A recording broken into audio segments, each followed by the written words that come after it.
Hare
Hare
Bhave Dewasi तो हा उतरील पार भव दुस्तर नदीसा बहु आहे करुणावंत अनंत ही नामजा तो हा उतरील पार भव दुस्तर नदीसा तुका म्हणे साक्षी आले तरी केले प्रगट तो हा उतरील पार भव दुस्तर नदीसा विठ्ठल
उतरील फार बहुदुस्तर नदीसा ओम मृत्युंजयाय रुद्राय नीलकंठाय शंभवे अमृतेशाय शर्वाय महादेवाय ते नमः अतुलित बलधाम हेम शैलावदेहं धनुषवन पुरुषानुं ज्ञानी नाम ग्रगण्यं सकल गुण निधान नरा नामदेशं रघुपति प्रिय भक्तमात जातं नमामि अंजनी गर्भ संभूत वायुपुत्रो महाबलः कुमारो ब्रह्मचारी चनुमन्ताय नमो नमः लोकाभिरामं रणरङ्गधीरं राजीवनेत्रं मृगोंशनाथं कारुण्यरूपं करुणाकरन्तं श्रीरामचन्द्रं शरणं प्रपद्ये मनोजवं मारुततुल्यवेगं जितेन्द्रियं बुद्धिमता वरिष्ठं वातात्मजं वानरयूथमुख्यं श्रीरामदूतं शरणं प्रपद्ये अलङ्कापुरीरम्य सिंहासनस्थं पदं भुजतेजस्मृतिप्रदेशं विधिन्द्रादिदेवैः सदा सुल्यमानं समाधिसमृतिं भजे ज्ञानदेवं महायोगपीठे तटे भीमरद्धा परं पुण्डलिकाय दातुं समागत तिष्ठन्तमानन्दकन्दं परब्रह्मलिङ्गं भजे पाण्डुरङ्गं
कथेचा विस्तार बाबाजी सुरगुरुदास तुका आइए हनुमंत विराजे कथा करुमती अनुसार प्रेम सहित गादी जलो बधारी पवन कुमार पवन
सद्गुरु जेने तारिला संसार गुरु मनोन विशेषाख्या गुरु विवेकावरी मनोनी शरण जावे सर्व भावे देवासी तुहा उतरील पार भव दुस्तर नदीचा प्रसूत प्राप्तस्थळी कीर्तन रूपे सेवे करताना वडील भंग देवाचे सुप्रसिद्ध साधू वैराग्याची मूर्ती म्हणतो पुतळे श्री संत श्रीमंत जगद्गुरु श्री तुकोबाराय आणि श्री तुकोबारांच्या अभंग संहितेमधील अभंग गाथेमधील भगवान परमात्म्याची शरणागती केल्याच्या नंतर आपल्या जीवनामध्ये कसा भवसागर तरता येतो याची प्रचिती सांगणारा अभंग कीर्तन रूपी सेवे करताना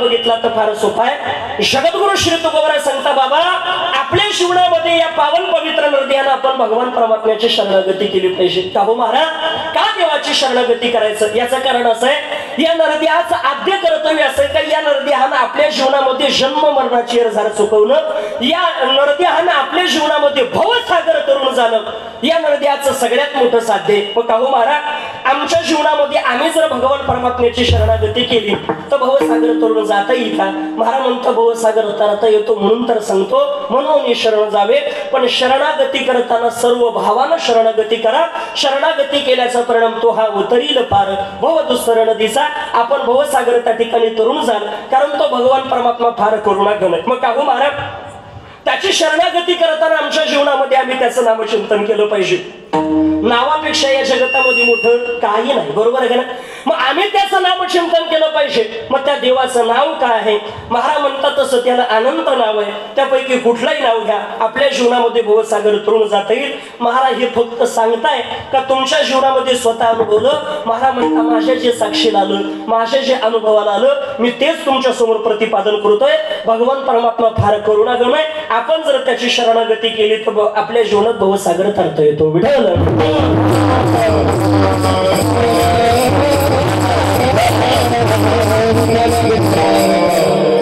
अभंगाचा भावार्थाने नमस्कार अर्थ कीर्तन रूपी सेवेला सुरुवात करण्यापूर्वी अल्पासा परिहार द्यायचा तो म्हणजे असा सालाबादप्रमाणे याही वर्षी श्री क्षेत्र भरवस येथे साधू संतांच्या आशीर्वादानं ग्रामदेवतेच्या कृपेनं वैकुंठ असे गुरुवर्य परमपूज्य तुकाराम बाबा खेडलेकर वैकुंठ असे परमपूज्य नानाजी महाराज वडनेरे राष्ट्रसंत सद्गुरु जनार्दन स्वामी महाराज यांच्या कृपाशीर्वादानं व हरिभक्तापारायण मुरलीधर महाराज आहेर त्याच पद्धतीनं खऱ्या अर्थानं आपल्या सगळ्यांचं श्रद्धास्थान असणारं आपल्या परिसराचं भूषण आमचे हरिभक्तपरायण गुरुवारी हरिभक्तपरायण निलेश महाराज निकम नांदगावकर यांच्या कुशल मार्गदर्शनानं आणि बाबांच्या उपस्थितीमध्ये खऱ्या अर्थानं चालत असेल हा भव्य दिव्य स्वरूपाचा खंडाराम सप्ताह. आज आपला दिवस किती आहे खालचे हा किती हा असं तुम्ही असं ठरवलं काही काही बोलायचं नाही काही नाही थोडे बोलत चालत थोडे हालत चालत थोडे चालत चाला नाही चालत नाही घर की हाणं सुरुवात नका करू नाही का बोलत चाला म्हणजे लगेच बडबड करू नका नाही तर हाणं का फा महाराजांना सांगितलं ठगे का फा नाहीच्या मन मोकळ्या पानानं नाही का असं काही करू नका नाही तर काही काही जर म्हणलं बोलत चाला काही काही तर आपल्या चिडल्या तिथं काड्या करते नाही अवघड तडा खा नाही का पण अगदी गोड खऱ्या अर्थानं आज 5व्या दिवसाची कीर्तन रूपी सेवा तुम्हाला थोडंसं जन मायबापाच्या कृपाशीर्वादानं भरवस गावकऱ्यांच्या माध्यमातून सत्ता कमिटीच्या माध्यमातून ज्यांच्या माध्यमातून या ठिकाणी येण्याच्या ओघाला माझ्यावरती नितांत प्रेम करणारे आमचे सौरभ भाऊ जाधव असतील आमचे ऋषी भाऊ जाधव असतील त्याच पद्धतीनं वेळोवेळी ज्यांनी फोन केला आमचे पंकज भाऊ गीते या तिघांनी वेळोवेळी फोन केले का तिघांनी फोन केले माहितीये का मी विचार करत होतो एका महाराजाला 3 जणांचे फोन का म्हणलं आपण काय एवढे साधारण नाही बरोबर आहे का नाही आणि तिघांचा फोन का बरं विठ्ठल बाबा वर सारखं रे तिघायचं बरोबर आहे का नाही त्याच्यामुळे फोन सुद्धा तारीख घ्यायला तिघायचे काही आता करण लागल काही नंतर लागल काही उद्या लागल हळूहळू या रेंज मध्ये नाही का आता काही काही ना खीर जास्त खाल्यामुळे जरा अवघड झालं नाही का पण थोडे जरा हा असे फ्रेश बसा मस्त नाही का त्या माध्यमातून खऱ्या अर्थानं या ठिकाणी उपस्थित असलेले गोड मृदंगाचे साथसंगत करता मृदंग वर्षी मृदंग अलंकार हरिभक्तपरायण आपल्या महाराजांचे चिरंजीव आमचे एकनाथ महाराज खऱ्या अर्थानं त्यातले एक तिघातले एकनाथ हा नाही का त्यांनाही मनापासून धन्यवाद आहे.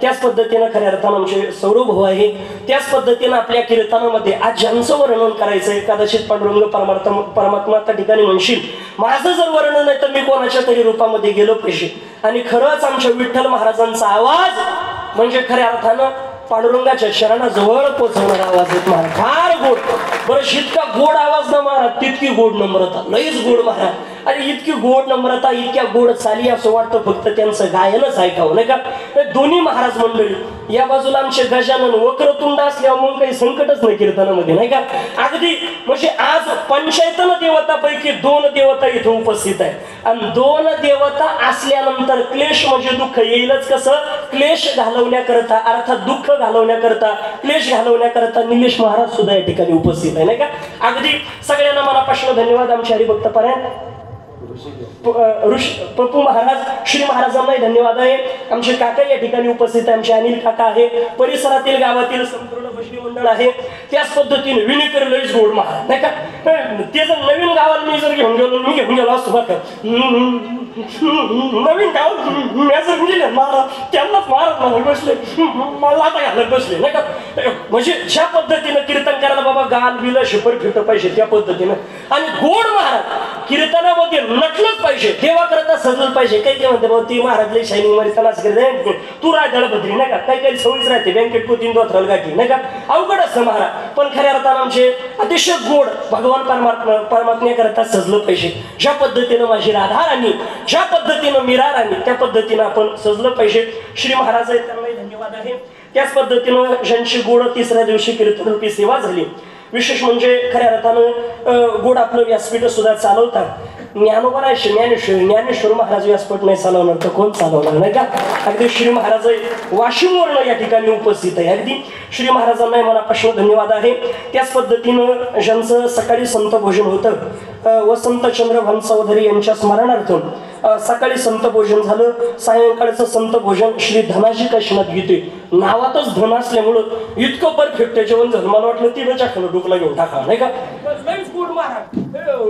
खीर इतकी खीर खाली मारा धूर निघोच तो खीर खाली नाही का अगदी गोड तुम्ही नव्हते आले आता काय सांगावं तुम्हाला त्या शेवयान काजून बदामन 1-2 काजू मी खिशात घालून आणलं नाही का नको म्हणत राहते बा तुम्ही काजू खाजा चवळून फुच येईल परत तेच नाही का अगदी गोड महाराज अन्नदात्यांना सुद्धा मनापासून धन्यवाद आहे विशेष म्हणजे खऱ्या अर्थानं आमचे डोंगर कौकर मंडळी आमचे नागरिक काका दोन्ही काकांना मनापासून धन्यवाद आहे आज बरीच मंडळी कीर्तना करता उपस्थित आमचे देवगावकर माऊली असतील त्याच पद्धतीनं खऱ्या अर्थानं आमचे दोन्ही नागरिक काका या ठिकाणी उपस्थित आहे फक्त आशे न येता मी त्यांच्या पिशवीत हार पाहिला त्यांच्या हारासमोर थोड्या वेळाने मला हारावं लागणार आहे नाही का अगदी त्यांनाही धन्यवाद आहे गोळेगाव गोंदेगाव दहेगाव तिथून आलेले आमचे गोकुळ दादा असतील गोपाल दादा असतील शिरोड्यावरून आमचे दादा आले त्याच पद्धतीनं गोड शूटिंग करताय गोड ज्यांचा युट्यूबवरती चॅनल आहे, आमचेच नावकरी आमचे ऋषिकेश दादा, त्यांना एक गोड चॅनल आहे, ज्यांनी सबस्क्राईब केला नसेल केला. खऱ्या अर्थानं मला चॅनल सांगावंच लागत नाही मला, मी स्वतःहून कधी युट्यूब सांगितलं नाही, टाकलं नाही, गरज पडलीच नाही. याचं कारण असं आहे लागतात महाराज ती भगवान परमात्म्याच्या कृपेने. आता पाठीमागे एक कीर्तन झालं, 6 कॅमेरे तिथं, ती म्हणली वायरी खोचायला जागा नाही वाटा नाही का. हे देवाची कृपा ज्ञानोबा तुकोबराचा आशीर्वाद आहे, बाकी काही नाही. मातृवर्ग पितृवर्ग सगळ्यांना मनापासून धन्यवाद आहे. सेवेला प्रारंभ बघा, दोन्ही भालदार चोपदार राहिले, परत ते झेंडूक्या नाही का, त्यांनाही मनापासून धन्यवाद आहे. आणि कमी कालावधीत गोड चिंतन मांडणार आहे बघा. आपल्या करायला 1 तास, 1 तासात मी सेवा संपवणार आहे. पण आता बसले अशा शेवटपर्यंत बसा, मध्ये कोणी डुकला घेऊ नका, कोणी जांभळी घेऊ नका, आणि एकदम असे प्रफुल्लित एकदम असं फ्रेश बसा नाही का. काही कळतं अशी टेन्शन मध्ये बसले.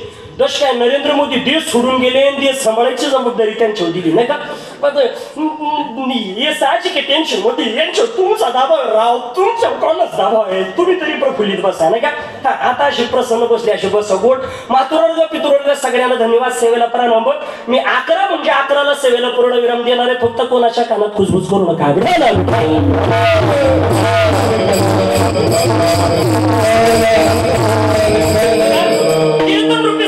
निवडलेला भंग जगद्गुरु श्री तुकोबारायांचा. प्रस्तुत अभंगामधनं आपल्या जीवनामध्ये भगवान परमात्म्याची शरणागती करण्याकरता श्री तुकोबाराय सांगतात. मग हा अभंग का निवडला याचं कारण असे, आपल्या जीवनामध्ये हा सध्याचा महिना जर पाहिला, महिना कोणता आहे, कोणता जुलै नाही, आषाढ, बरोबर आहे का.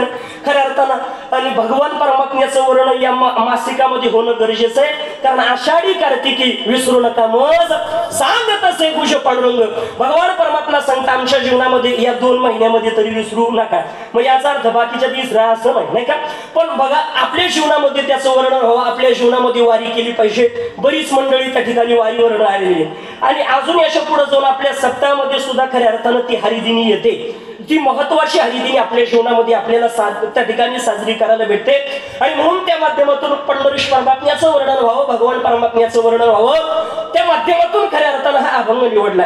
जगद्गुरु श्री तुकोबारा सांगता आपल्या जीवनामध्ये इथं जीवाच्या जीवनामध्ये हा नरदेव त्याच्या उद्धाराकरता दिलेला आहे. जीवानं शरणागती केली पाहिजे, पण जीवाला शरण न जाता जीवानं शिवाच्या जीवनामध्ये अर्थात देवाची त्या ठिकाणी शरणागती आपल्या जीवनामध्ये केली पाहिजे. तसं तर त्याला जाणण्याचा प्रयत्न करू नका, कारण आपल्या जीवनामध्ये आपण जर त्याला जाणायला जाल तर तो कळणं फार अवघड आहे, बरोबर आहे का नाही. कारण महाराज म्हणतात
जोरदार टाळी झाली पाहिजे. आज सगळा योगा योग, काही वेळेला गायक गोड राहतात तर साऊंड गोड नाही. पण आज आमच्या गोरख भाऊंचा शुभम संशिष्टी अतिशय गोड आहे नाही का. इतका मुक्याला सुद्धा बोलायला लावणारा साऊंड हॉलमध्ये साऊंड टाकणं अवघड असतं पण अतिशय गोड. आणि त्यांना जर म्हटलं ना आवाज वाढवा ते लगेच वाढवणार, तसं म्हणण्याची गरज पडली नाही. नाही तर काही साऊंड तर महाराज ते आवाज नाही काहीच नाही, आपण तिकडून यायला लागलं का लई शिट्ट्या सुरुवात्या. मग मी लगेच त्यांना म्हणत राहतो शिट्टी वाजली नाही, फक्त शिट्टी वाजलीच म्हणतो नाही का. आणि मग मी त्यांना एकदा दोनदा म्हणून पाहतो आवाज वाढवा आवाज वाढवा. त्यांनी नाही आवाज वाढवला, मी त्यांना काहीच म्हणत नाही. मग त्यांना कशाला त्रास द्यायचा का. मग ते त्यांनी मनावर नाही घेतलं, कीर्तन झाल्यावर आयशा काय म्हणायचं त्यांनी नाही वाढवला तर तुम्ही वाढवा नाही का. हे ज्याला कळलं त्याला कळलं नाही कळलं ते गोड महापार गोड दाबून खायचा बाजून द्यायचा पुढच्या वर्षापर्यंत का कालाय का आपल्याला नाही का. अगदी गोड. बघा महाराज म्हणतात जो भगवान परमात्मा वेदाच्या सुद्धा जीवनामध्ये काढायला नाही तो तुम्हाला मला काय कळणार आहे. म्हणून भगवान परमात्म्याला जाणण्याचा प्रयत्न न करता त्याची शरणागती करा. आणि आपल्या जीवनामध्ये खऱ्या अर्थानं त्याची शरणागती करत असताना काम क्रोध लोभ हे सगळे विकार टाकून भगवान परमात्म्याची शरणागती करा. शरणागतीनं काय होईल ज्ञानोबा वर्णन करता जो माझं होय अनन्य शरण त्याचे मी निवारी जन्म मरण. आपण जर भगवान परमात्म्याची शरणागती केली सर्व भावानं आपल्या जीवनामध्ये आपलं कर्म सगळ्या गोष्टी जर देवाला समर्पण केल्या तर आपल्या जीवनामध्ये कुठलंच दुःख आपल्याला उपभोगावं लागत नाही. ज्ञानोबा वर्णन करत आहे मजचे स्तव झाले परिम्यानाही केले ऐसेशेने जाणतले तो सुटला गा. आपल्या जीवनामध्ये ज्याला जन्म मरणाची जर सुखवायची असेल त्यानं भगवान परमात्म्याची शरणागती केली पाहिजे. आणि शरणागती करताना सर्व भावानं सगळे विकार टाकून करा. नाही तर बऱ्याच जणांच्या जीवनामध्ये आपल्या जीवनामध्ये आपण देवाचं ध्यान करतो का पण आपल्या जीवनामध्ये काम क्रोध लोभ विकार असेल अभिमान असेल तर ते देवापर्यंत बाबा जाऊ देत नाही. बऱ्याच जणांच्या जीवनामध्ये कोणाला कशाचा अभिमान होईल कोणाला कशाचा. बघा धनाचा अभिमान करू नका, श्रीमंतीचा अभिमान करू नका, सौंदर्याचा अभिमान करू नका. कारण सौंदर्य आणि श्रीमंती हे सगळे काळाचे गुलाम आहे. आपल्या काळाचे गुलाम आहे महाराज. आपल्या जीवनामध्ये धन कधी निघून जाईल सांगता येत नाही. आपल्या जीवनामध्ये मृत्यू कधी येईल सांगता येत नाही. सौंदर्य कधी निघून जाईल आपल्या जीवनामध्ये सांगता येत नाही. कुठल्याच गोष्टीचा अभिमान करू नका. भगवान परमात्म्याच्या जीवनामध्ये कोणाचाच अभिमान भल्या भल्यांचा अभिमान सहन झाला नाही. बघा भल्या भल्यांचा सुद्धा अभिमान कसा सहन झाला नाही. महाभारतामध्ये गोड प्रसंगाला सांगतो लक्षामध्ये एकदा गरुडाच्या जीवनामध्ये अभिमान झाला. गरुडाला काय अभिमान झाला. गरुड महाराज म्हटले त्या ठिकाणी देवाला मी सोडून कोणीच नाही. आता देव काय करायचं माहितीये का आपल्या त्या ठिकाणी आता देवाचं गरुड महाराज वाहन होते. वाहन असल्यामुळे एखादा काही निर्णय जरी घ्यायचा असेल तर कोणाला विचारायचं मुद्दाम मोठेपणा. त्याचं नाही काय ऐकणं व्हायना पण मुद्दाम मोठेपणा द्यायचा. काही गोष्टी करताना संजय काका मोठेपणा दुसऱ्याला द्यावा लागतो बरोबर का ना. दिंडी करताना सप्ताह करताना नाही त्याचं ऐकणं व्हायना पण त्याला म्हणायचं तुमची काही इच्छा आहे ते सांगा. तो जर म्हणला नाही नाही बाबा असं नाही तुम्ही म्हणशाल तसं करायचं काहीच नाही पण तुम्ही म्हणशाल तसं तुम्हाला असं नाही नाही तुम्ही म्हणशाल तसं करायचं आपल्याला पण ते जरा तुमचं थोडं मग त्याच्यापेक्षा असं नाही का. प्रत्येकाची मनधरणी त्या पद्धतीनं भगवान परमात्मा गरुड महाराजाला प्रत्येक गोष्ट विचारणार. गरुडाला अभिमान झाला. गरुड म्हटलं याचं आपल्याशिवाय काही पानही हलत नाही. असं बऱ्याच गरुडाला भ्रम आहे काय आपल्याशिवाय याचं पान हलत नाही नाही का. सगळे पान हलाते भाऊ तू काय टेन्शन घेऊन तू एखादं पान ठोंगरची झोपून घे नाही का. झालं असं त्याच्या जीवनामध्ये त्या ठिकाणी त्याला असं वाटायला लागलं देव अरे याला देव म्हणत असेल पण याचं सगळं जर कोणावरती चालत असेल तर ते माझ्यावरती. आणि देवाला अभिमान सांगण्याची गरज आहे बाबा. देवाला अभिमान लगेच कळतो. एक दिवसाचा प्रसंग असा निर्माण झाला. देवानं ठरवलं गरुडाचा अभिमान घालवायचा. मग आता अभिमान घालवण्याकरता काय करायचं. एकदा एक वानर एका वनामध्ये आलेलं होतं आणि तिथं विधवून चाललेलं होता. मग आता त्याला थांबवलं पाहिजे. ते वानर म्हणजे सामान्य कोणी नव्हतं तर ते साक्षात हनुमंतराय होते. आता तुम्ही म्हणशाल हनुमंतराय तरी आता युगामध्ये तू द्वापारी म्हटलं महाभारतातलं हनुमंतराय कसं सांगून राहिलं. हनुमंतराय चिरंजीव आहे. 7 चिरंजीव सांगितले त्यापैकी हनुमंतराय आज सुद्धा आहे महाराज. आपली सद्भावना जर असेल तर रामायणामध्ये आपण ज्या ठिकाणी रामायण करतो तिथं हनुमंतराय येतं असं वर्णन आहे. आपली सद्भावना पाहिजे काका. याच्या पुढे जाऊन आजही सुभाष काका जर भावार्थ रामायणाची कथा असेल तर एका बाजूला कलशाच्या बाजूला रिकामा पाठ मांडला जातो. का रिकामा पाठ मांडला जातो काय तिथं हनुमंतराय त्या पाठावरती बसता गजानन बाबा अशी भावना आहे नाही का. काही माहित आहे ना तिथं रिकाम पाठ मग काय म्हणतात मान खाली बसवत नाही मग बसू या पाठावर तुला मुळ्यात बसू नको दूर निघल दूर जाईल नाही का. हनुमंतराय तिथं भाऊ कोणाला गाद्या नाही आपला निष्ठा दणका चालला महाराज नाही का. झालं असं हनुमंतराय चिरंजीव आणि अशा असणारे हनुमंतराय. मग आता म्हणले यांचा अभिमान घालवण्याचं काम फक्त हनुमंतरायच करू शकतात. मग गरुड महाराजांकडे देव गेले. गरुडा एक काम आहे म्हटलं. म्हणजे काय एका जणाला जर बोलून आणायचं. बरं मग आता बोलवण्याकरता तूच जाऊ शकतो. गरुडाला वाटलं मोठं कोणीतरी असलं पाहिजे. कोण आहे कोणाला बोलवण्याकरता पाठवतो. म्हणले काय माहितीये का एक वानर आणि त्या वानराला बोलवायचं. तू म्हणला दुसरं कोणाला पाठव तुझ्याशिवाय जमणार नाही माझ्याशिवाय जमणार नाही म्हटल्यानंतर निघाला. म्हणलं देवा तुला तर काही कळतच नाही. पुढे गेला म्हणलं देवाला काही कळत नाही आखलीचा तपास नाही कोणाला बोलायला कोणाला पाठव मा पाऊस कोणती आणि मला पाठवलं कोणाला माकडाला बोलवलं. आता त्यांना सामान्य वानर वाटलं. हो ते सामान्य वानराला बोलवण्याकरता मला पाठवलं. त्याला कोणालाही संकोचच वाटेल. बघा आपल्या जीवनामध्ये खालच्या दर्जाच काम म्हणलं का कोणालाही संकोच वाटतो. बघा आता समजा आजच्या दिवशी मा कीर्तन बरोबर का ना. कीर्तनाच्या दिवशी आता आमच्या सगळ्या मंडळीचं समजा आमच्यावरती प्रेम. आमचे सौरभ दादा आहे ऋषी दादा आहे यांनी फोन केला महाराज आज लक्षात आहे कीर्तन. म्हणलं मग ते कसं काही इसरल नाही का सगळं इसरल पण कीर्तन नाही. म्हणजे मग लक्षात आहे म्हणलं म्हणलं या लवकरच म्हणलं हा येतो जेवायला 8 वाजेपर्यंत. नाही ना एक काम करा 7:30ला हरिपाठ संपतो तवाच्या त्या चटाई बिटाया टाकाल कोण राहत नाही. तुम्हीच चटाया बिटाया टाका वायरी गुंडाळा बोके बिके काय आमच्या शिस्तीमध्ये जरा लेट येणार नाही. मला सांगा मी जरी जवळचा असलो होतो मी येईल का चटाई टाकायला. चटाई नाही कीर्तनाला तरी येईल करावं मी घरीच टाकायचं चटाई घ्यायला बसलो बरोबर का ना. ते गरुडाला तसंच वाटलं. अरे बापरे म्हटले मला एका सामान्य वाहनाला बोलवण्याकरता पण जाऊ दे यालाही काही कळत नाही आलोच बोलू. तिथं गेले आणि गेल्यानंतर आता त्यांना सामान्य वानर वाटलो. आणि तिथं गेल्यानंतर म्हणले ए वानरा. आता मला वानर म्हणायचं नाही बरं का हनुमंतरायाला पण ते जसं म्हणजे तसं सांगतो. कारण काही उदाहरणं अशी आहेत बाबा जे जसे आहे ना त्या पद्धतीने उदाहरणं मांडली पाहिजे. बघा नाही तर बऱ्याच वेळेला निलेश बाबा काही मंडळी आपल्याला कीर्तन झाल्यावर सांगतात महाराज तुम्ही भारी कीर्तन करता बघा पण थोडंसं हळू बोला थोडंसं असं बोला. नाही ते प्रत्येकाला समजलं प्रत्येकाला समजलंच नाही पाहिजे. आम्हाला काही घेणं नाही समजलं पाहिजे. पण ज्या पद्धतीनं प्रसंग आहे त्याच पद्धतीनं विरहाचा प्रसंग आहे तर तो शांततेमध्ये करुण रसामध्ये सांगितलं पाहिजे. एखादा विनोदी प्रसंग आहे त्याच ढंगामध्ये सांगितला पाहिजे. एखादा त्या ठिकाणी इतिहासातला प्रसंग आहे छत्रपती शिवाजी महाराजांचा प्रसंग आहे तो त्याच ताकदीनं सांगितलं पाहिजे बरोबर आहे का नाही. आता समजा उदाहरण देऊन सांगतो मी तुम्हाला. छत्रपती शिवाजी महाराज ज्या वेळेला गड सर करायचा होता त्यावेळेला यशवंती नावाची घोरपडी अर्थात तिथं टाकली तिला धरलं. मग त्यावेळेला आता तिला सांगताना कसं सांगायचं. तिला सांगताना असं सांगितलं पाहिजे कसं छत्रपती शिवाजी महाराजांनी त्या यशवंती नावाच्या घोरपडीला सांगितलं हा यशवंती खबरदार जर खाली आल्या तर तुझ्या खांडोळ्या करू असं सांगितलं पाहिजे. तिला असं म्हणायचं एक्सक्यूज मी मला वरती येऊ दे ती का ती म्हणशील तू ये मी अर्ध्यातून खाली सोडू दे तुला नाही का. कसं काय मला इतिहास कोण कसं सांगत. एकदा मी एका शाळेमध्ये गेलो विठ्ठल बाबा तिथे एक मॅडम इतिहास सांगत होती. छत्रपती शिवाजी महाराजांनी अफजल खानाचा टरटराच काढला. म्हणजे अरे बापरे नाही का. छत्रपती शिवाजी महाराजांच्या काळात जर तू असतील म्हणलं अखेर किल्ले घालवले असते तो नाही का दगडा सगळं फुपाट्या सगळं घालवले असते म्हणून बघा. म्हणून त्या माध्यमातून आता हनुमंतरायाच्या जीवनामध्ये त्या पद्धतीनं त्या ठिकाणी हनुमंतरायाला म्हटले हे वानरा हे वाकडा तुला कृष्ण परमात्म्यानं बोलवलं. कृष्ण परमात्म्यानं बोलवलं म्हटल्याच्या नंतर एकनाथ महाराज हनुमंतरायाला इतका राग आला.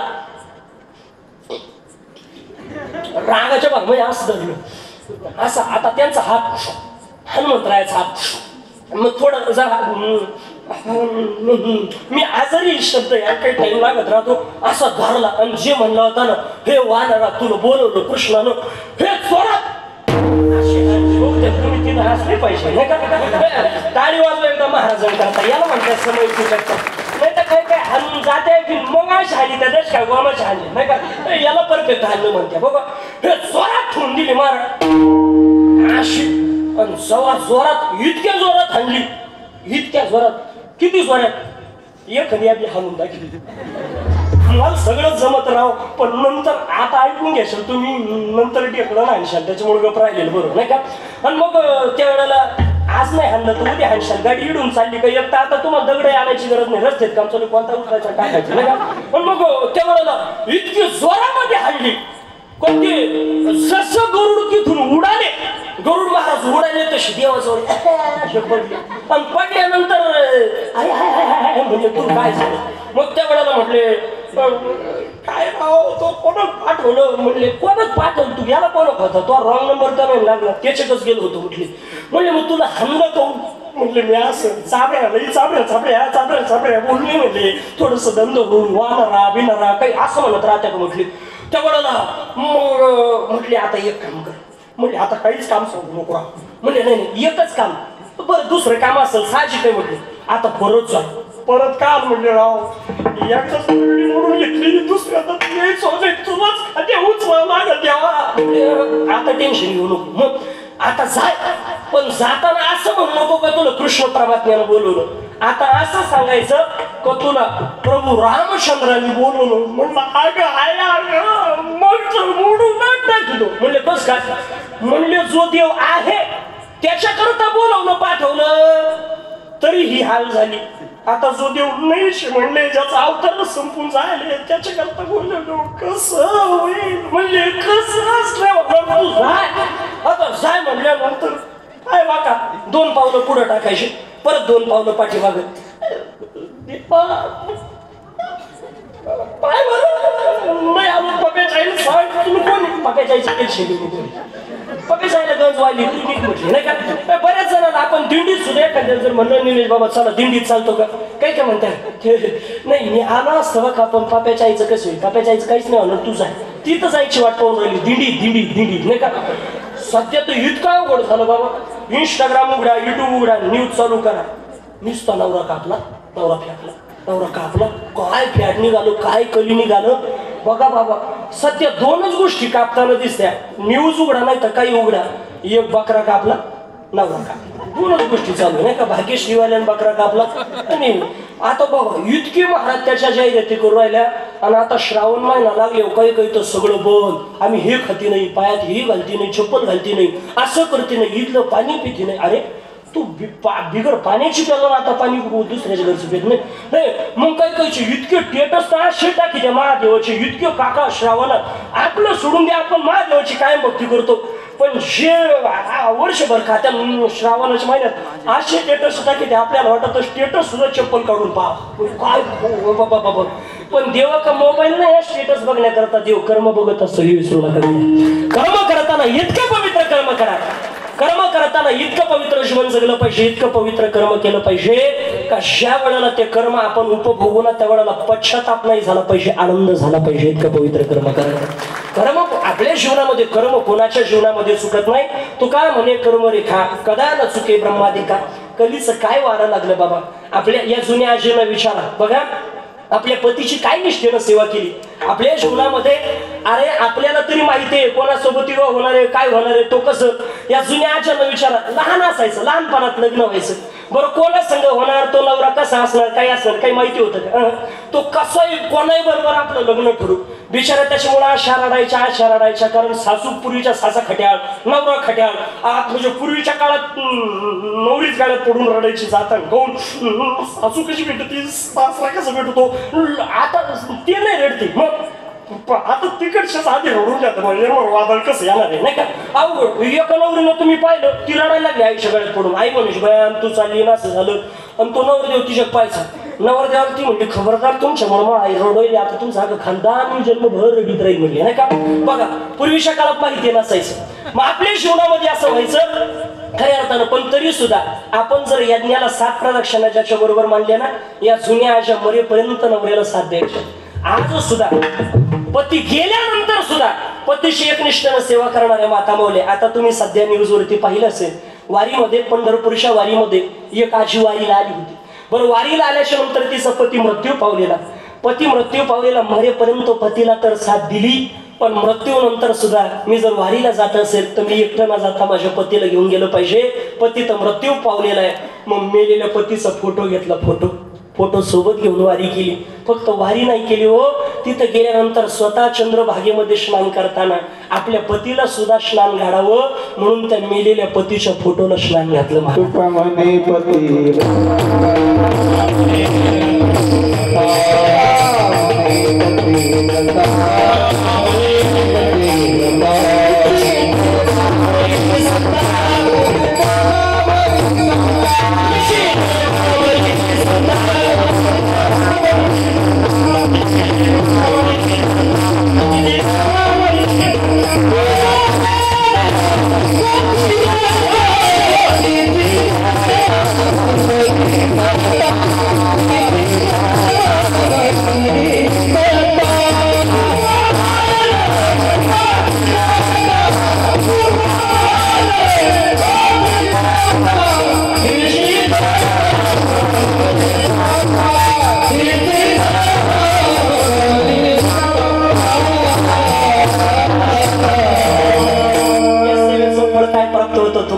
पतिव्रता तिशी देवावरील सत्ता म्हणून आपल्या जीवनामध्ये खऱ्या अर्थानं त्या पद्धतीने आपल्या जीवनात पतीची त्या ठिकाणी सेवा केली पाहिजे.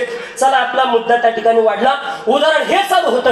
आता बोलवण्याकरता म्हटले जा हनुमंतरा पुढे जायचे पाठीमागं पाहिजे पुढे जायचे पाठीमागं पाहिजे असं करता करता तिथं गेले आणि तिथं गेल्यानंतर आता घाबरत घाबरत म्हणायला लागले. पहिल्यांदा मार खालेला मग आता घाबरत घाबरत म्हणायला लागले हे वानर राज. पहिल्यांदा वानर माकड आता म्हणायला लागले हे कपिकुळ राज हे वानर राज.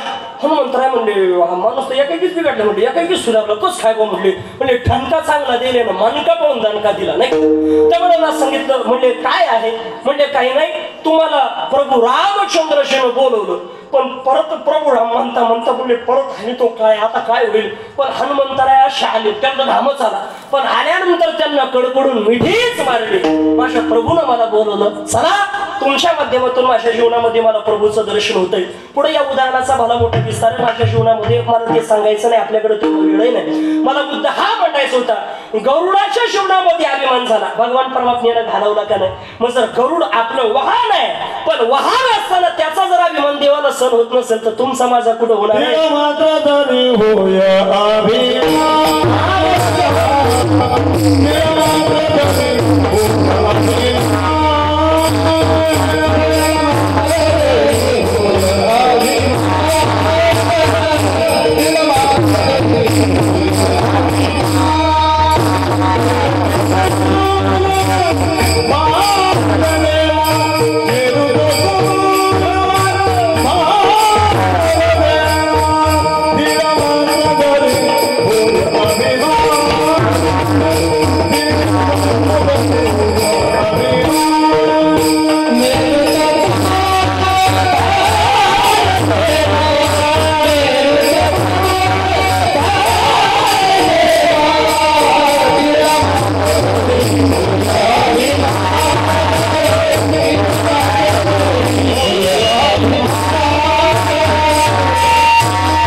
जोरदार टाळी वाजवा.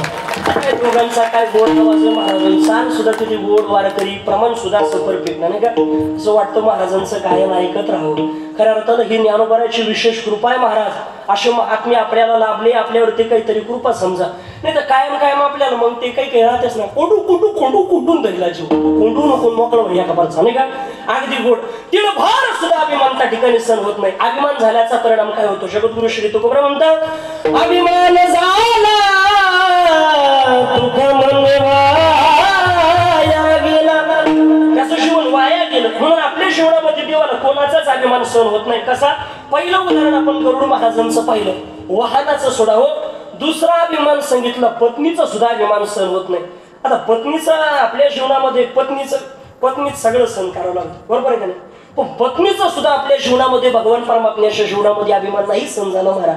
कसा आपल्या सगळ्यांच्या परिचित उदाहरण आहे पण तरी सुद्धा सिद्धांत मांडण्याकरता गरजेचं आहे. म्हणून थोडक्यामध्ये त्या ठिकाणी सांगतो. एकदा रुक्मिणी मातेच्या जीवनामध्ये अभिमान झाला.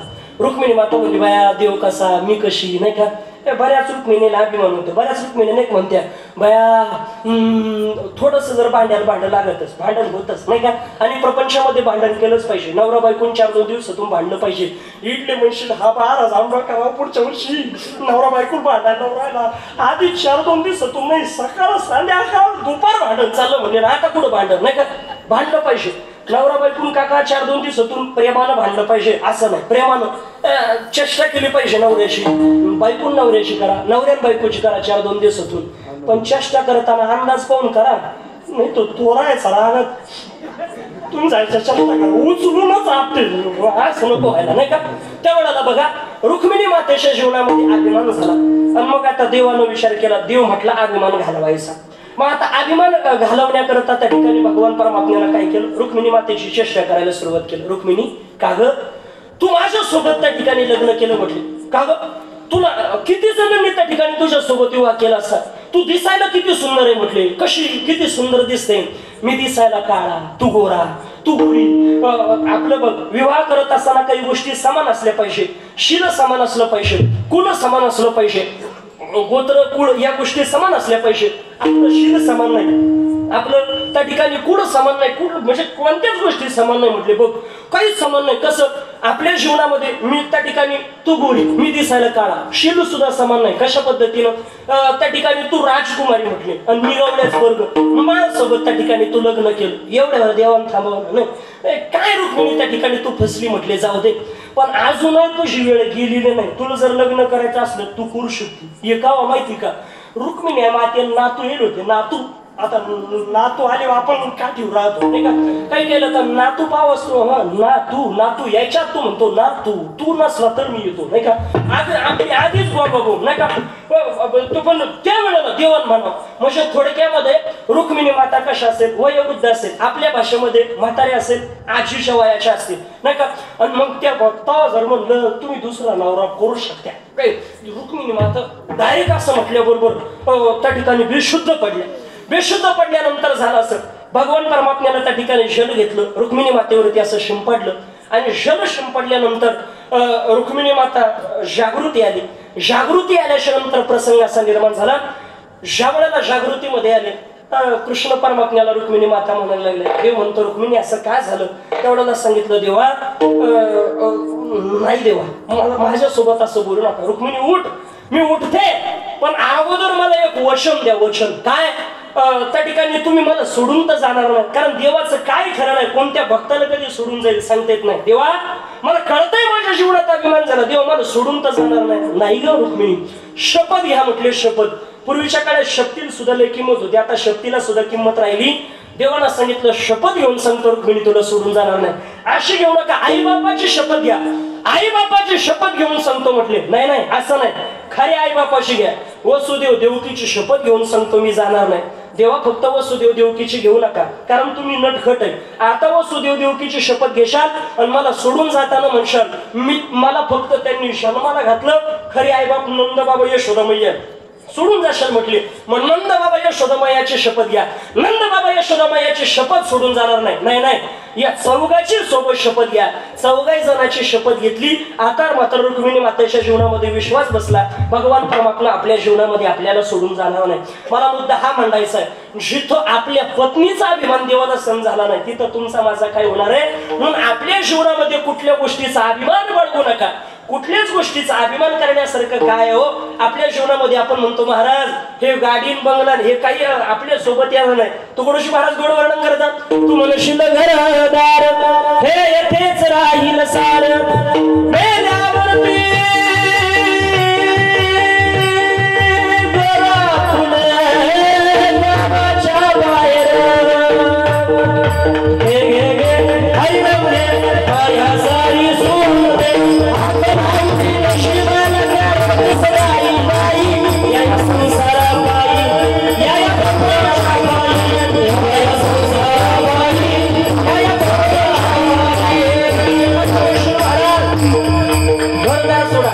भरपूर पैसा. तुकडोशी महाराज तू म्हणशील पैसा हा येथेच राहील सडका मेल्यावरती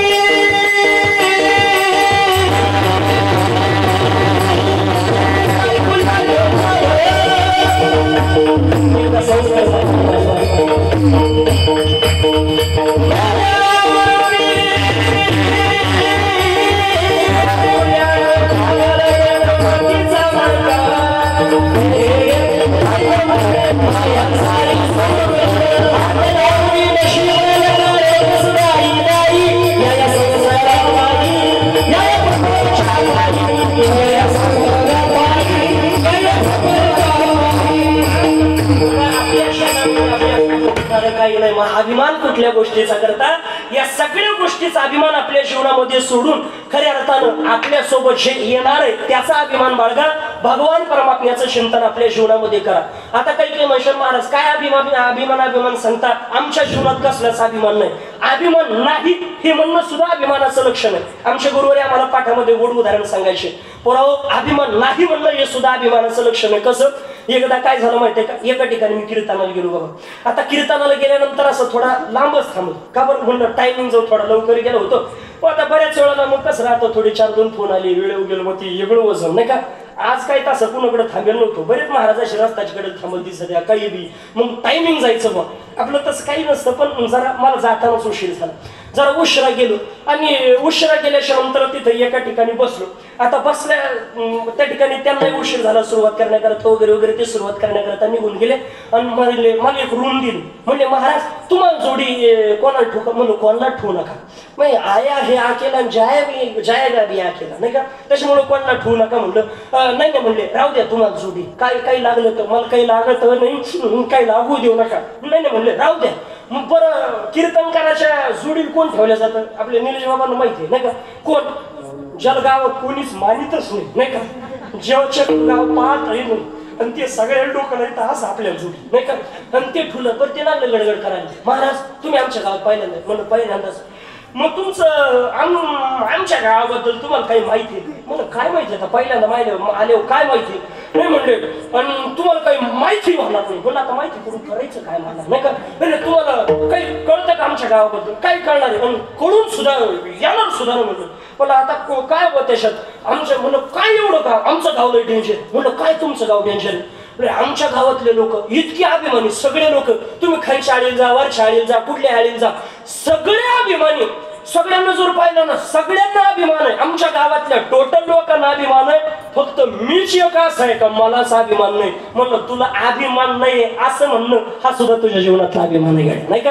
असं प्रत्येकाच्या जीवनामध्ये अभिमान आहे. पण या अभिमान, काम, क्रोध, लोभ हे सगळे विकार टाकून आपल्या जीवनामध्ये आपण काही इथं राहण्याकरता आलो नाही. कोणीच इथं मालक नाही महाराज, आपण नोकर म्हणून आलोय. प्रत्येकाच्या जीवनामध्ये एक ना एक दिवस जावं लागणार आहे. म्हणून महाराज म्हणता, आपल्या जीवनामध्ये जोपर्यंत आहे तोपर्यंत खऱ्या अर्थानं या नद्याचं साध्य काय आहे, तर भवसागर तरणं या नद्याचं सार्थक आहे. मग ते भवसागर तरण्याकरता, त्याच्याकरता आपल्या जीवनामध्ये प्रयत्न करा. जे सोबत येणार आहे त्याच्याकरता प्रयत्न करा. मग महाराज, आमच्या जीवनामध्ये भवसागर तरण्याकरता आम्ही काय केलं पाहिजे? महाराज म्हणता, देवाची शरणागती. का हो? शरणागती केल्यानंतर आमच्या जीवनामध्ये भवसागर तरता येईल का? महाराज म्हणता, सद्भावनेनं शरणागती केल्यानंतर भवसागर तरता येतो. म्हणून सांगतो, देवाची शरणागती करा. अभंगाचं पहिलं मनोनी शरण जावे, मनोनी शरण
करता जो थोडं चालवायला महाराजांनी नाही का.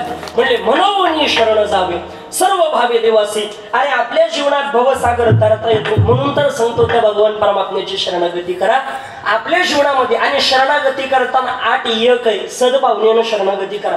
देवाची शरणागती करा किंवा संताची शरणागती करा. आपल्या जीवनामध्ये आपल्याला तारणारा एकच या जगतामधून 2च जण तारू शकतात. एकाचं नाव आहे संत, एकाचं नाव आहे देव. अर्थात संत म्हणजे श्रीगुरु. श्रीगुरु सोडून आपल्या जीवनामध्ये आपल्याला संत सोडून देव सोडून तारणार जगाच्या पाठीवरती कोणीच नाही. मशाला भवसागर तारायचं असेल त्याच्या जीवनामध्ये आपण देवाची शरणागती करा किंवा संताची. पण संताची शरणागती करताना सुद्धा त्याला सुद्धा 8 एकच घातली. काय? संता पायी माथा ठेविता सद्भावे तेने भेटे देवा. आपल्या जीवनामध्ये देव भेटणं म्हणजेच आपल्या जीवनामध्ये या नरद्याचं साध्य प्राप्त होणं. देव भेटला म्हणजे जन्म मरणाची रझार चुकली. पण तिथं सुद्धा शरणागती करताना सद्भावनेनं करा. आणि इथं सुद्धा सांगितलं शरणागती करताना आपल्या जीवनामध्ये सद्भावनेनं भगवान परमात्म्याची शरणागती करा.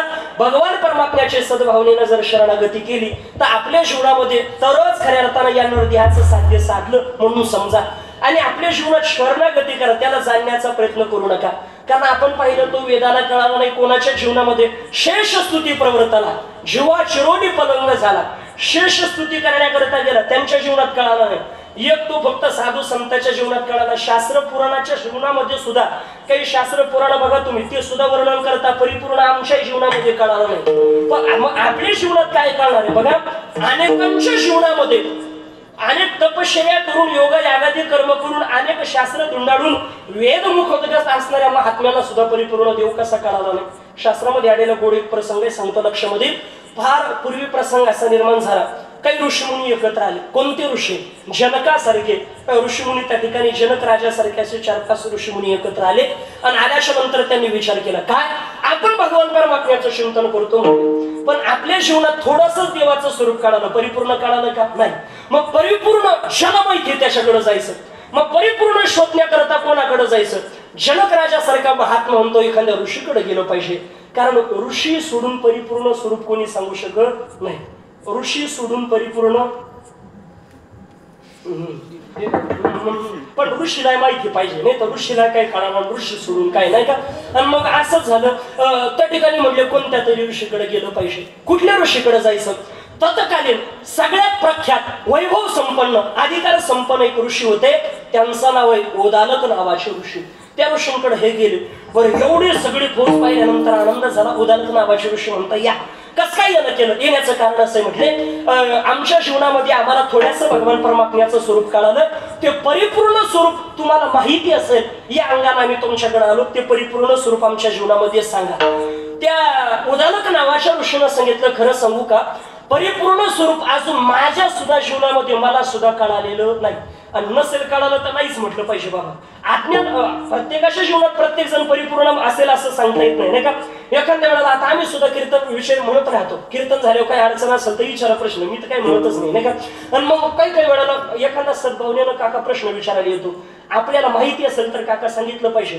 नसेल माहिती तर परिपूर्ण ज्ञानी कोणी नसतो. ज्ञानी असला परिपूर्ण तर त्याला देव म्हणावं लागेल. मग नसेल माहिती तर वेगळं चुकीचं सांगण्यापेक्षा महापाप आहे चुकीचं सांगणं. मग त्याच्यापेक्षा एक म्हटलं पाहिजे मला माफ करा मला काही ते माहिती नाही. मग त्याच्यापेक्षा एक काम करा मी 4 दिवस अभ्यास करतो 4-2 दिवसांत मला फोन करा मी तुम्हाला सांगतो काय त्याच्यात बरोबर आहे का नाही. पण काही ना आपलं अज्ञान पण झाकायची सवय मला. मग ते प्रश्न विचारायला राहतो. मग तो वेगळंच सांगतो त्याला माहिती नाही राहत. तो वेगळी कत मग ते असं झालं तसं झालं. तो वेगळी कत जसं काढी दामते तो मग वेगळी कत सोडळीत घेऊन जातो. त्या सांगा विचारण्याच्या ध्यानात नाही राहत नाही याला काय प्रश्न विचारलेला होता नाही का. अवघड राहतं. अज्ञान असं झाकून ठेवणं उघडं केलं पाहिजे महाराज. त्या उदालक नावाच्या ऋषीनं सांगितलं खरं सांगू माझ्या जीवनात देवाचं परिपूर्ण स्वरूप माहिती नाही. मग तुम्हाला जर देवाचं परिपूर्ण स्वरूप माहिती करायचं असेल मग एखादा मार्ग सांगा आम्हाला. एक मार्ग आहे म्हटले तुम्हाला एक आता एकच जण असा आहे का त्याला देवाचं परिपूर्ण स्वरूप माहिती आहे. कोण? आता सध्या जो आपला राजा आहे त्या राजाला परिपूर्ण ज्ञान आहे. त्या राजाचं नाव आहे अश्वपती नावाचा राजा. तो अश्वपती नावाचा राजाच असा आहे का त्यानं देवाचं परिपूर्ण स्वरूप जाणलंय. कारण पूर्वीचे राजे सुद्धा किती ज्ञानी होते. ऋषीपेक्षा ज्ञानी राजे होते नाही का. आमच्या गुरुवारी आम्हाला सांगायचे पूर्वीचे राजे ऋषितुल्य होते. आताचे ऋषी सुद्धा राजतुल्य झालेले नाही का. त्यावेळेला झालं असं प्रत्येकाला असं राजवैभवात जीवन जगावं वाटतं बरोबर आहे का. पण पूर्वीचे राजे सुद्धा स्थापना करायचे, तपश्चर्या करायचे, शेवटच्या कालावधीमध्ये राज्य सोडून जायचे महाराज. बघा भरत राजासारखे, गोपीचंद राजासारखे आणि अनेक राजे कसे राज्य सोडून गेले आणि आपल्या जीवनामध्ये भगवत प्राप्ती करता गेले. आपण जर राजा असतो आपण राज्य सोडून जाऊ? राज्य सोडून नाही महाराज, गुंठ 2 गुंठ राहत ते सोडून जावं वाटत नाही आपल्याला. तर राज्य सोडून आपण का वाचायचो नाही का? झालं असं अश्वपती राजाकडे जा. अश्वपती नावाच्या राजाकडे गेले आणि अश्वपती राजाकडे गेल्याच्या नंतर हे सगळे जण जेवढ्याला तिथं गेले. आपल्या घराला कोणीतरी ऋषीमुनी आले, आपल्या घराला साधू संत आले, आनंद झाला. साधू संत येते घरा तोची दिवाळी दसरा. साधू संत येते घरा खिडक्या दरवाजे बंद करा. नाही माझा आजारी मी थोडासा नाही का म्हणले आपल्या जीवनात दिवाळी दसरा तोच. जे साधू संत आपल्या घराला काही काही लय आनंद होतो महाराज. बघा ना आज सुद्धा ज्यांच्या घरी महाप्रसाद त्यांनी रांगोळी काढून ठेवलेली. मग तिथून का आमच्या घराला वारकरी येणार, वारकरी येणार म्हणजेच साधू संत येणार. काही काही वारकरी बिचारी रांगोळीचेच राहते पण त्यांना किती सद्भावना महाराज नाही का? आणि अशी सद्भावना तिथंच जेवण्याकरता गेलं पाहिजे.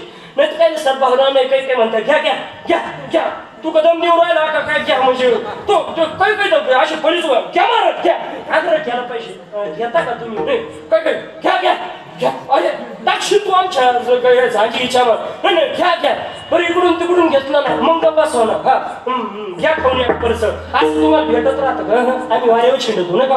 अवघड महाराज. मग आपल्या जीवनामध्ये आनंद झाला अश्वपती राजाला का माझ्याकडे त्या ठिकाणी साधू संत आले.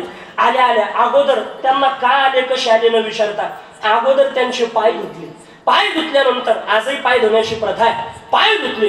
पाय धुतल्यानंतर आता यांना अगोदर काहीतरी दान दिलं पाहिजे. त्यांना भोजन दिलं, दान द्यायचं. कारण आपल्या घरी भोजन दिल्यानंतर आपण त्यांना दान सुद्धा दिलं पाहिजे. मग दान द्यायचं. आता राजे होते, राजे दान देताना ते काही सामान्य दान देणार हिरे माणिक मोती. पण दान देताना असं काका दान देताना उभ्या उभ्यानं देता बसून गेलं पाहिजे म्हटले. मग ज्याला दान करायचं ना तो बसलेला असला पाहिजे आणि जो दात आहे तो उभा. मग त्या ठिकाणी त्यानं दान करायचं. पण दान करताना म्हटले आता आपल्याला ज्याला दान द्यायचे तो बसलेला असला पाहिजे. मग या सगळ्या ऋषी मुनींना खाली बसण्याकरता आसन दिलं. आसन आसन नाही पाठ पाठ पाठ आपल्याकडे जो आपण आपल्यासारखा पाठ नाही दिला. आता हिरे माणिक मोती द्यायला राजा काही सामान्य पाठ देईल का? त्यानं पाठ सुद्धा कशाचा दिला होता माहितीये का? शास्त्रात असं वर्णन विठ्ठल बाबा पाठ सुद्धा सोन्याचा पाठ दिला बसण्याकरता सोन्याचा. बघा आपल्यासारखं नाही. आपल्याला बसण्याकरता पाठ राहते त्याला उधळे लागल त्याच्या बसलो खाली नाही का? बरं भुंगी आपल्याला त्रास देते नाही एवढं तरी बरं आहे नाही का? पाठ महाराज सोन्याचा. बरं तुम्ही आम्हाला सोन्याचे पाठ देते नाही ते बरं आहे. नाही तर आम्ही इतकी चित्र इकडे कीर्तन झालो असतं आम्ही तिकडेच पाठ घेऊन गायब झालो असतो नाही का? मग त्यावेळेला त्यांना बसण्याकरता पाठ दिला आणि काही दान दिलं. त्यावेळेला दान दिल्याच्या नंतर त्या ठिकाणी ते दान घ्यायला तयार नाही. त्यांच्याकडे बघत सुद्धा नाही. आता राजा विचार करतो मी एवढं दिलं तरी ते घेत नाही. याचा अर्थ काय? पहिला अर्थ राजन लावला ज्या अर्थी ते घेत नाही त्या अर्थी यांना कमी वाटलं पाहिजे. बरोबर आहे का? बऱ्याच वेळेला आपण कीर्तन झाले म्हणतो कीर्तन करा नारळ या ना पण त्या नारळाला पाय राहत असो तो इकडं पाहतो समजून घ्यायचं त्याच कुठंतरी हे दुसऱ्याच जाऊ दे. आपलंच जाता जाता केला यशानं पुढं दुखलं बिखलं तर एखादी गोळी गोळी सांगितली तुम्हाला दुसरं काय नाही का? पण मग त्यावेळेला त्या ठिकाणी झाला असो ते त्याच्याकडे बघायलाही तयार नाही. राजा विचार करतो ज्या अर्थी घेत नाही त्या अर्थी कमी असलं पाहिजे. मग आता काय करायचं? अजून यांना वाढून द्यायचं. त्याच्या दुप्पट दिलं तरी सुद्धा त्याच्याकडे बघायला तयार नाही. मग आता कसं?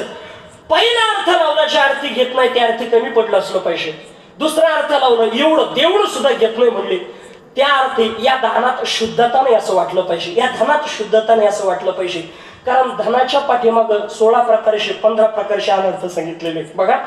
आणि म्हणून त्यातले त्यात धन कमवत असताना ते नीतिमत्तेने कमवलेलं असलं तर बरं आणि नीतीचं असलं तर अवघड आहे. मग हे जर यांना असं वाटत असलं पाहिजे म्हटले हे धन अशुद्ध आहे. या धनाच्या पाठीमागे काहीतरी अनर्थ घडलेला आहे म्हणजे अनितीने कमवलेलं असलं पाहिजे. कारण राजाचं धन म्हणजे कसं? पूर्वीच्या काळात राजे महाराजाची युद्ध व्हायचे. या राजाने दुसऱ्या राजाला मारायचं आणि त्याचं धन आपण बळकवायचं. हे असं धन असलं पाहिजे किंवा हे चोरीमारीचं धन असलं पाहिजे. त्यावेळेला अश्वपती नावाच्या राजानं सांगितलं तुम्हाला खरं सांगतो म्हटले तुम्हाला जर असं वाटत असेल हे हिंसेनं कमवलेलं धन असेल तर हे डोक्यातून काढून टाका. हे हिंसेनं कमवलेलं धन नाही. मी कोणाला मारलेलं नाही काहीच नाही. आणि दुसरी गोष्ट अशी हे तुम्हाला चोरीमारीचं वाटत असेल तर मी चोरलेलं धन सोडा. मी हे धन तर मी स्वतः तर चोरलेलं नाहीच आहे पण माझ्या राज्यामध्ये जेवढी प्रजा राहते ना त्या प्रजेला सुद्धा चोरी शब्द माहिती नाही म्हटले. त्यावेळेला चोरीच्या धनाचा प्रश्नच नाही. पण त्यावेळेला त्यांनी सांगितलं आमच्या जीवनामध्ये आम्हाला या धनाचा विचार नकोय. आम्हाला हे धन का नको, कमी पडलो किंवा याच्यात दोष आहे म्हणून नाही, तर आम्हाला भगवान परमात्म्याचं स्वरूप जाणण्याकरता आम्ही तुमच्याकडे आलो. मग ते अश्वपती राजाचा आणि त्या ऋषीमुनींचा भला मोठा पुढे संवाद आहे. त्याच्यामध्ये भगवान परमात्म्याची ओळख पटवून त्या ठिकाणी ते सांगतात. मला मुद्दा हा मांडायचा आहे. उदालक नावाच्या ऋषीकडे गेले. एक पवित्र साधना करणारे तत्कालीन महात्मा आहे. पण त्यांच्या सुद्धा जीवनामध्ये देवाचं परिपूर्ण स्वरूप सांगता आलं नाही, परिपूर्ण स्वरूप ओळखता आलं नाही. जनकासारखे विधेय महात्मा आहे, त्यांना सुद्धा देवाचं स्वरूप जाणण्याकरता श्री गुरुकडे जावं लागतं, एका राजाकडे जावं लागतं. तिथं तुमच्या माझ्या जीवनात देवाचं स्वरूप काय करणार आहे म्हणून त्याला जाणण्याचा प्रयत्न न करता सद्भावनेनं त्याची शरणागती करा. सद्भावनेनं शरणागती केल्याचा परिणाम काय होईल तर आपल्या जीवनामध्ये भवसागर त्याचा परिणाम आपण करून जो अभंगाचं द्वितीय शरण.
जणू काही विठ्ठला महाराजांचा आवाज म्हणजे तो आवाज आला. जणू काही असं वाटतं ते प्रमाण म्हणायला लागल्यानंतर असं वाटतं जणू काही खऱ्या अर्थानं आपल्याला पांडुरंग परमात्माच तुकोबराशी अभंगवाणी गातोय ना आपल्याला हाक देतोय महाराज नाही का. तितकी गोडवाणी भगवान परमात्मा असा आवाज कोणाला देत नाही. आणि विशेष म्हणजे सामान्य नाही महाराज, त्यांना इतका गोड आवाज दिला. ते जर इंडियन आयडल वगैरे तिकडे जर गेले त्यांना लय काही कळत असं काही नाही महाराज. त्यांना स्केल म्हणलं ते म्हणजे कोणती स्केल म्हणजे त्यांना पट्टी एवढंच माहिती नाही का. त्यांना काहीच नाही, तिथं सगळे येणे धडायचे महाराज. हे जर तिथे गेले तर लाखो रुपये कमवतील, पण त्यांना माहिती आहे आपला उद्धार फक्त ज्ञानोबा तुकोबा करू शकतात. त्या पैशाला तिकडे लाट मारली आणि इकडे आले महाराज. ज्ञानोबा तुकोबारांच्या अभंग गाता भाग्येत महाराज. म्हटले तो हा उतरील पार भव दुस्तर नदीचा. आपल्या जीवनामध्ये खऱ्या अर्थानं हा भवसागर तरुण जाण्याचे आपण भगवान परमात्म्याची शरणागती केली का आपण भवसागर तरुण जातो. मग महाराज आमच्या जीवनात भवसागर तरल्या जातो बरोबर आहे, पण आमच्या जीवनामध्ये आम्हाला त्या देवाचं नाव सांगा. कुठलं नाव घ्यायचं? महाराज म्हणता बहु आहे पूर्णावंत अनंत ही नामशा. भगवान परमात्म्याला अनंत नाव आहे नाही का. देव नटला नाना परी. भगवान परमात्मा अनंत नावानं त्या ठिकाणी म्हटलेलं आहे. पण त्यापैकी कुठल्याही नावाचं नामचिंतन करा, आपल्या जीवनामध्ये आपल्या उद्धार झाल्याशिवाय राहणार नाही. अजून का चिंतन करायचं? आपल्या जीवनामध्ये भवसागर तरण्याकरता तर देवाचं चिंतन शरणागती करायची. आणि अजून दुसरी गोष्ट अशी का हा जीव ज्या वेळेला आईच्या उदरामध्ये होता त्यावेळेलाच देवाला सांगितलं, देवा एकदा मला या दुःखातून बाहेर करे. बाहेर काढल्याचा परिणाम काय करील? आठवील पाया हा माझा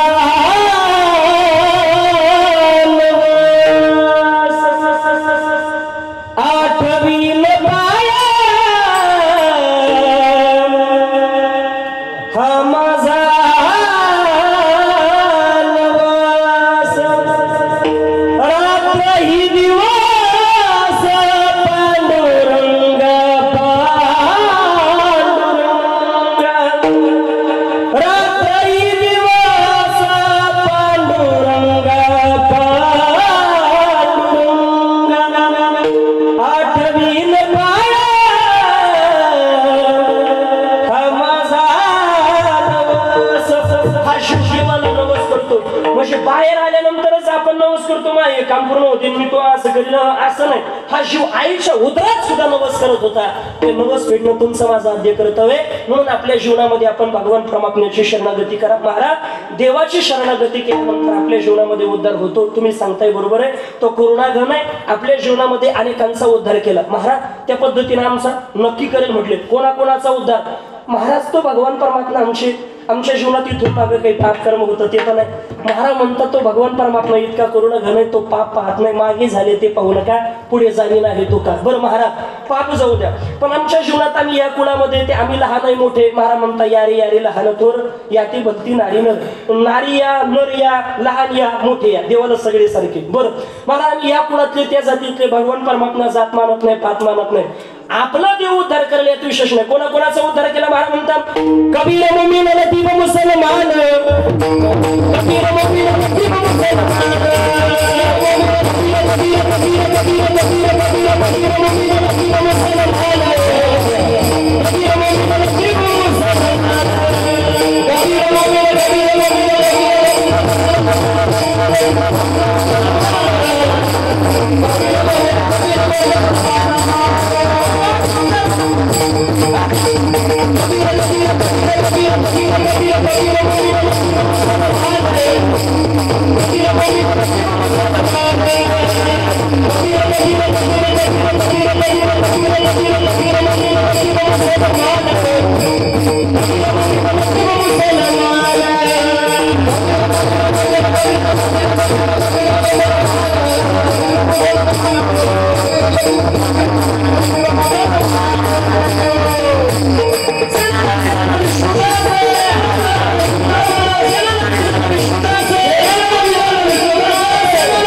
त्यांचा सुद्धा उद्धार केला. पाप कर्म सुद्धा बघत नाही याला प्रमाणे अजय मेळ बिल्लीने तारेली खुंटलीने प्रत्यक्ष पुराण बंद केले. आपल्या जीवनामध्ये आपण शरणागती करा. महाराज हे फक्त सांगता का अनुभव घेतला. तुका म्हणे साक्षी आली तरीच केले प्रगट. जे माझ्या साक्षीला आलं मी ते तुमच्या समोर मांडलं. भगवान परमात्म्याची शरणागती केली का भवसागर तरुण जाता येतो. आपल्या जीवनामध्ये भवसागर तारावा असं वाटत असेल गोड वारकरी संप्रदायाच्या नियमाप्रमाणे भजन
आकाशामंगाचे 2 चरण सोडवली, वेळेअभावी बाकीचे 2 सरळ सरळ बघितले. पुन्हा एकदा सालाबाद प्रमाण चालत असला हा भव्य दिव्य स्वरूपाचा खंडाळम सप्ताह.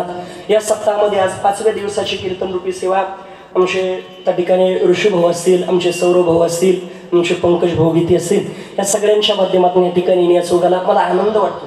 मी माझ्या जीवनात विठ्ठल बाबा जास्त काही कमावलं नाही, पण अशी जी प्रेमाची मंडळी, असं एक दिवस नाही, हे तरुण मंडळ जे शिरोडेकर असेल, आमचे गोपालदादा असेल, गोकुळदादा, हे सगळे तरुण मंडळ असं एकही नाही महाराज, रोज त्यांच्या स्टेटसला ऋषिकेश महाराजचा व्हिडिओ राहणार. बस एवढं प्रेम कमावलं. ज्ञानोबा तुकोबाला एकच सांग नाही, दुसरं काही देऊ नका. आहे ही प्रेमाची मंडळी जोडलेली, अशीच शेवटच्या श्वासापर्यंत राहावं. काय गरज आहे? आमचे संजय काका इथपर्यंत आज आले, आमचे नागरिक काका असतील, ही सगळी मंडळी, सगळ्यांना धन्यवाद आहे. पुन्हा एकदा तुम्हाला म्हणायचंच का आता घ्यायचाच टाइम झाला. बरं, थोडक्यामध्ये म्हणण्याचा प्रयत्न करतो. आता त्यांची अपेक्षा आहे ती पूर्ण त्या ठिकाणी केली पाहिजे. गोड या ठिकाणी ज्यांची उपस्थिती आहे, आमचे विठ्ठल महाराज असतील, गजानन महाराज, आमचे निलेश महाराज आहे, आमचे काका या ठिकाणी उपस्थित आहे, अनिल काका आहे. मी पाहिलंच नव्हतं खऱ्या अर्थानं. आमचे बाबा या ठिकाणी उपस्थित आहे, नांदगाववरून प्रभाकर बाबा, त्यांनाही धन्यवाद आहे. एकदा गायक वादक साऊंड सिस्टीम आणि चॅनल करता सगळ्यांकरता जोरदार टाळी वाजवा.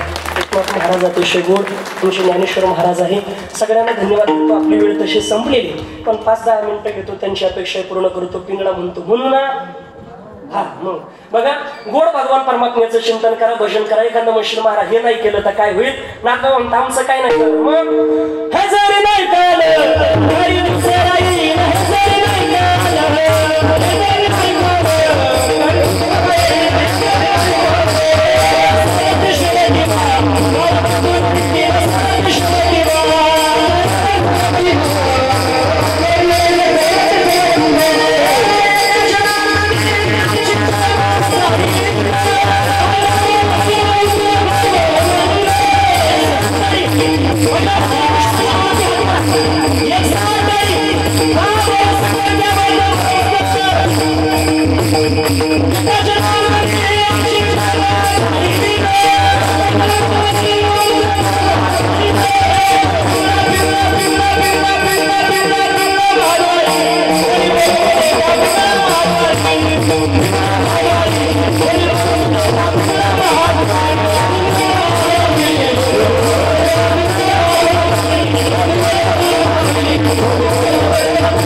जय श्री